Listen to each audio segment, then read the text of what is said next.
9:36. Ahora vamos a conversar con Hernán Cadavio, abogado especialista en Derecho Público. Y vamos directamente a Colombia.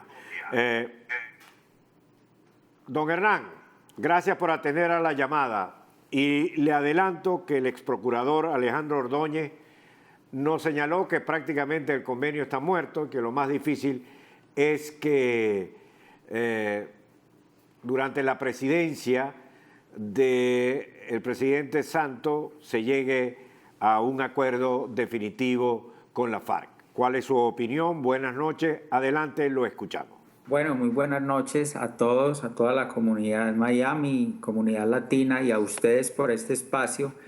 Y completamente de acuerdo con lo que estaba diciendo el señor procurador. Desde el punto de vista jurídico, esos acuerdos en este momento son inaplicables. Fue el mismo gobierno de Colombia quien definió que se planteara de esa manera, supeditó los efectos e implementación del mismo al resultado del plebiscito. Planteó lo que la comunidad internacional hoy no entiende. El presidente Santos se concentró más en convencer a la comunidad internacional que al pueblo colombiano. La comunidad internacional hoy no entiende cómo los trajeron a la firma de un acuerdo sin que existiera la refrendación. Luego, hoy los acuerdos son inaplicables, así lo estipula el acto legislativo en su artículo 5º, en donde dice que la implementación de normas constitucionales o reformas y de leyes que darían lugar y cuerpo a lo acordado en La Habana, pues hoy no podrán ser una realidad. Y en eso estamos, y el presidente de la República deberá aceptar, sin chantajes, como hoy lo está presentando, el mandato del no rotundo, que nadie lo esperaba. E inclusive quienes lo promovíamos éramos susceptibles de dudarlo frente a tanta adversidad, pero esa es la realidad del país hoy. Hernán, te iba a preguntar una situación en Venezuela. Tanto el oficialismo como la oposición se pronunciaron frente a los resultados del plebiscito. Por su parte, Maduro rechazó de manera rotunda el resultado, mientras la oposición resaltó mucho la rapidez que tuvimos en Colombia para alcanzar este resultado. La participación de los colombianos en Venezuela fue tan solo del 8%, el ausentismo también en las urnas de votación en Colombia pues fue devastador, creo yo, para el país. ¿Piensa usted que por este ausentismo precisamente que tuvo el colombiano se dieron estos resultados? ¿Cuál es el sentir allá? Mira, primero referirme un poco al tema de Venezuela. El país y América Latina conoce la situación que está viviendo Venezuela y no entendíamos cómo alguien que no respeta las libertades democráticas mínimas, como es el presidente Maduro, era el validador o garante de lo que se estuviera dando entre el gobierno de Colombia y la guerrilla de las FARC. No lo aceptábamos como garante, no lo aceptábamos como validador. Y el pueblo colombiano tuvo miedo de que la implementación del modelo socialista prometido por las FARC desde La Habana, porque así se lo prometió al pueblo colombiano, que iba a implementarlo, pues también hizo que el pueblo colombiano tuviera temor. Existe un video que publicó el presidente Maduro cuando iba aterrizando a Cartagena que decía: venimos a saludar la paz bolivariana.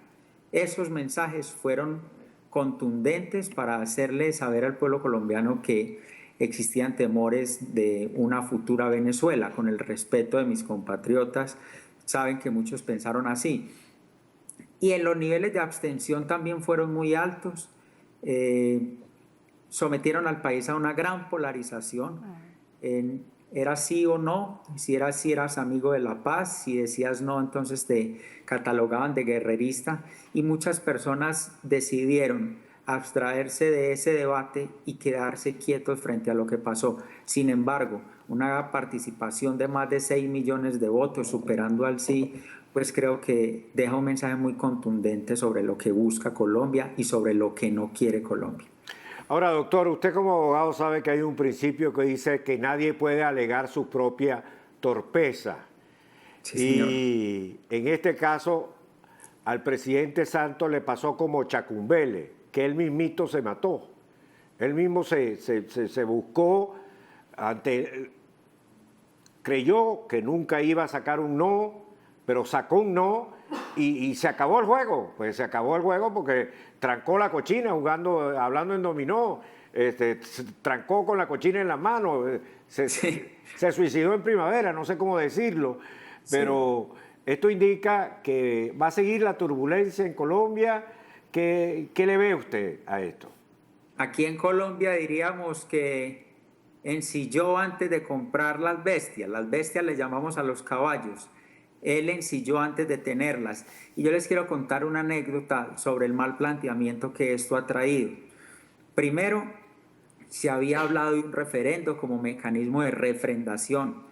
Luego optó por el plebiscito. El plebiscito no es un mecanismo refrendatorio en Colombia en el ordenamiento jurídico, sin embargo, optó por él. Disminuyó el umbral del 50% del censo electoral al 13% para, digamos, quitarle efecto o validez a la abstención. Y adicional a eso, dio por sentado que el plebiscito saldría victorioso con el sí. Un diplomático chileno, el día de la firma del acuerdo en Cartagena, preguntó, ¿pero para qué nos tienen acá? ¿O cómo nos tienen acá si el pueblo colombiano no ha decidido sobre el particular? Y le respondieron miembros del gobierno, le dijo, no se preocupe, que el sí es fijo que gana. ¿Cómo? No sé qué tenían planteado, pero el pueblo colombiano les dio una lección democrática y les dio una lección al chantaje que ha presentado Santos. Santos ha dicho siempre que si nosotros decíamos no, vendrían a matarnos a las ciudades, que si nosotros decíamos no, se iban a subir los impuestos. Y hoy, hace muy pocos minutos, acaba de decir que se termina el cese bilateral al fuego entre el gobierno de Colombia y sus Fuerzas Armadas versus la guerrilla de las FARC, y no es más que un factor de presión para hacerle crear una carga negativa a quienes promovimos el no y culparnos de la futura violencia, sin pensar o sin tener en cuenta que él como presidente de la República es el responsable del orden público. Esa es su responsabilidad y por el contrario lo que está haciendo es optar por chantajes como decirnos que ya vendrá nuevamente la violencia a causa de haber ganado el no. Hernán, tú hablaste de una pregunta que sin duda alguna dividió al país, dividió a Colombia y desafortunadamente causó una enemistad entre los del sí y los del no, incluso a nivel internacional, pero es que el gobierno también pues jugó incluso con temas religiosos, con los valores de la población. Esto fue lo que expresó precisamente el ex procurador que tuvimos hace poco aquí participando de nuestro programa, cuando dijo que el gobierno instrumentalizó la visita del Papa. ¿Tú qué piensas de esta manipulación a la que el pueblo colombiano se vio sometida? La manipulación fue grotesca. Desde todos los niveles de la publicidad, la Corte le había ordenado al gobierno que tenía que diferenciar entre la publicidad y la pedagogía que tenía que hacer de los acuerdos. Y confundió las dos y se dedicó solo a publicidad. Yo les puedo contar, doy fe de lo que fue la manipulación mediática, publicitaria, con palabras del Papa, con videos editados, con una sola versión que le entregaron a la comunidad internacional, y aprovecho este espacio para decirles algo. Santos se dedicó más a convencer a los presidentes que a los colombianos.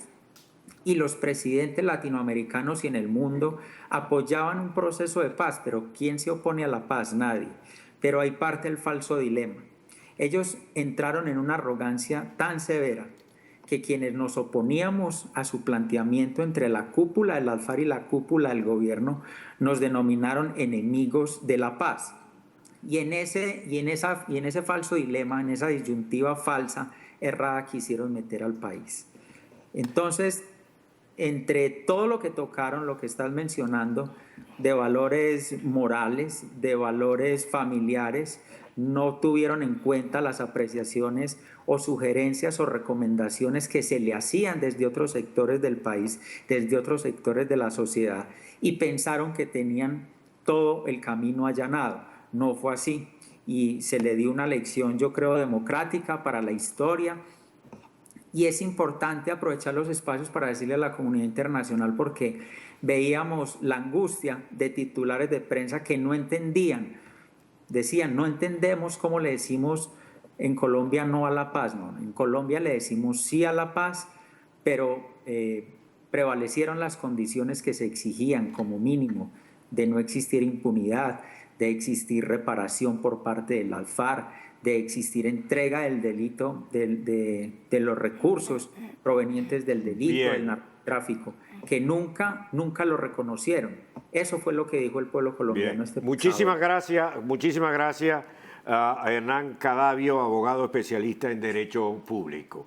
Hacemos una breve pausa y seguimos con ustedes. Eso es lo que ven en la ruta del huracán Mateus, que amenaza con llegar a la Florida. Breve pausa.